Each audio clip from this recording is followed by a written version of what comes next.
बात को जरा ध्यान से सुने मेरे दोस्त। अभी जो मैं बताने वाला हूँ वो ये बताना चाहता हूँ, कंसंट्रेशन रखो जो बता रहा हो। कंसंट्रेशन है सबका। जब हम कोई काम करते हैं, ठीक है, काम करते हैं तो रिजल्ट की ज्यादा चिंता करते हैं।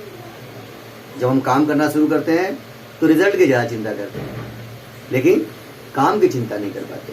समझ रहे हो बात को? समझ में आ रहा है? तो आपने क्या करना है कि काम की चिंता करना है और रिजल्ट की चिंता नहीं करना है।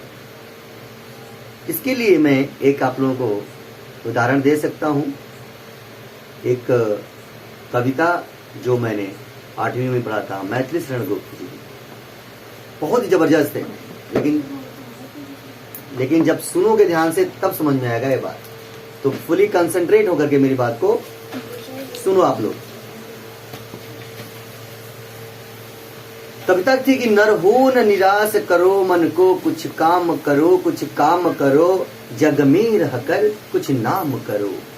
यह जन्म हुआ किस अर्थ अहो, समझो जिसमें यह व्यर्थ न हो। कुछ तो उपयुक्त करो तन को, नर हो न निराश करो मन को। दोस्तों, यह कविता क्या बताती है? इस कविता के अंदर में किसको मुख्य चीज दिया, किसको प्रधान बनाया गया है?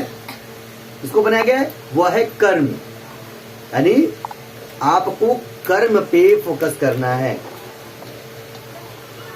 नर हो, आप एक इंसान हो, नर हो न निराश करो मन को।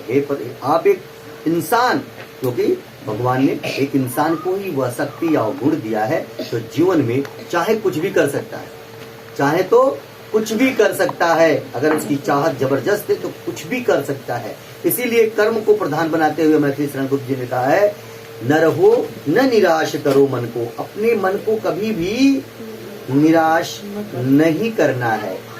रिजल्ट नहीं भी आए, परिणाम आपके अनुकूल नहीं भी आए तो भी आपको उदास या परेशान होने की जरूरत नहीं है।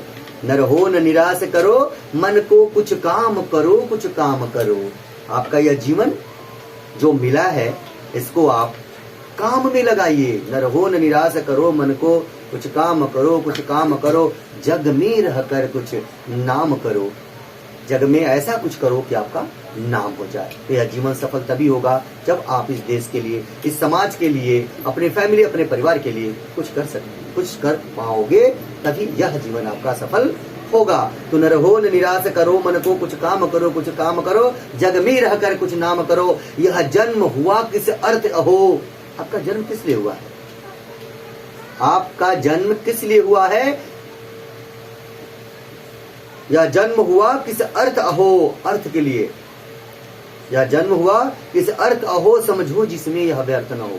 इतना जरूर ध्यान रखना कि यह व्यर्थ नहीं जाना चाहिए, यह बेकार नहीं जाना चाहिए।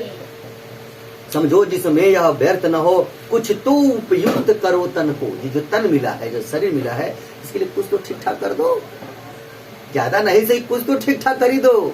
कुछ तो उपयुक्त करो तन को, नर हो न निराश करो मन को।